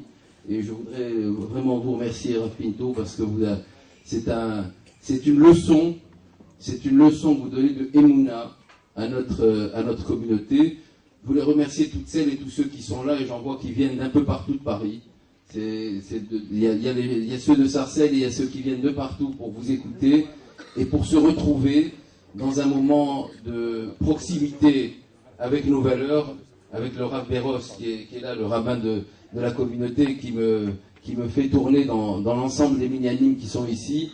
Et je voudrais, puisque vous me donnez l'occasion, je n'ai pas l'habitude de parler après les rabbanim, mais quand il y a autant de monde qui est là, je voudrais redire qu'on a vécu aujourd'hui, tout notre peuple a vécu la véritable leçon de solidarité du peuple juif. Et on ne peut pas être ce soir réunis sans penser à la réfoua shelema de ce jeune Gilad Shalit pour lequel certainement le Rav fait des brachot depuis tant d'années, et toutes les brachot du peuple juif entier ont contribué à sa libération.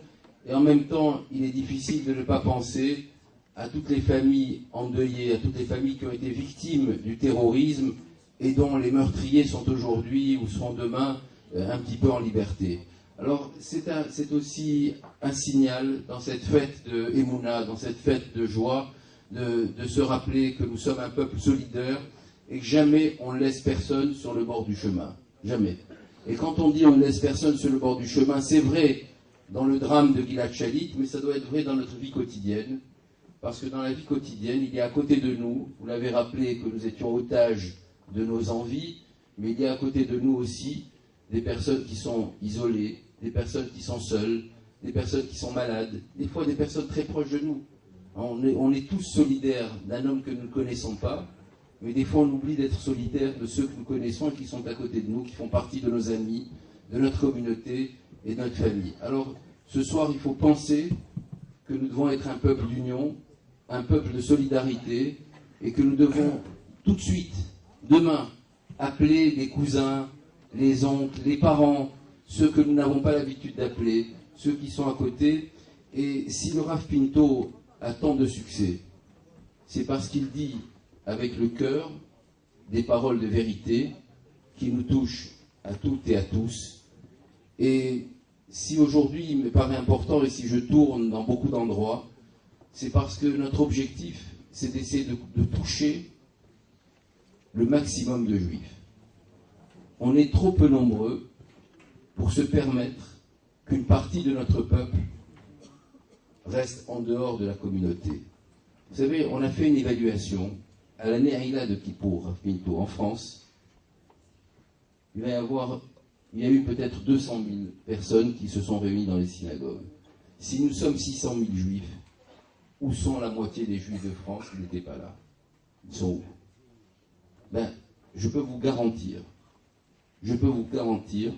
que chacune et chacun d'entre vous, vous en connaissez au moins un ou deux dans votre entourage qui n'étaient pas présents à Kippour.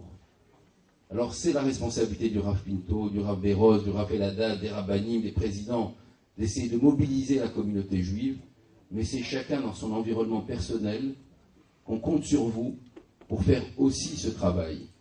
Je crois que si je suis passionné de rencontrer un maximum de juifs, c'est pour vous redire qu'on a une responsabilité partagée par rapport à tous ceux qui nous entourent, pour essayer de trouver les moyens que nos jeunes, nos enfants, nos familles, ceux qui sont un peu éloignés, qui ne croient pas encore à toutes nos valeurs, qu'ils se rapprochent un petit peu plus de nous, parce qu'on a besoin d'être un petit peu plus nombreux pour continuer l'immense travail que nous avons de faire un judaïsme fort, un judaïsme de Emet, un judaïsme de Torah, un judaïsme de proximité avec Israël, et en particulier aujourd'hui, un judaïsme qui croit à la terre d'Israël et qui croit à Yerushalayim, qui croit que notre terre doit rester la terre du peuple juif. Et ça, ce sont des combats qui ne sont pas gagnés d'avance et qui sont gagnés avec la Emouna. Je voudrais remercier le Rav Pinto parce que quand je suis à Beit Vegan, où mon fils habite, c'est dans la synagogue qu'il a créée, en face de chez lui, que je vais prier. Donc vous avez le srout de nous permettre, dans plusieurs endroits dans le monde, de continuer à prier, de continuer à croire, et d'avoir la chance d'avoir réuni dans ce moment de Emouna un monde aussi important pour Hoshana Rabbah, Tiskou Leshaim Rabot, Ne'imot Vetovot, et notre communauté continue à avancer. Et je crois que c'est un très beau signe que ce rassemblement ait lieu dans une école, parce qu'il n'y a pas d'avenir sans l'école, il n'y a pas d'avenir sans les enfants, il n'y a pas d'avenir sans le fait que les enfants soient à côté de leurs parents pour continuer, comme vous l'avez raconté pour votre famille, pour continuer la transmission et la beauté du judaïsme. Shana Tova et Tiskou Leshaim Rabot et Chag Sameach.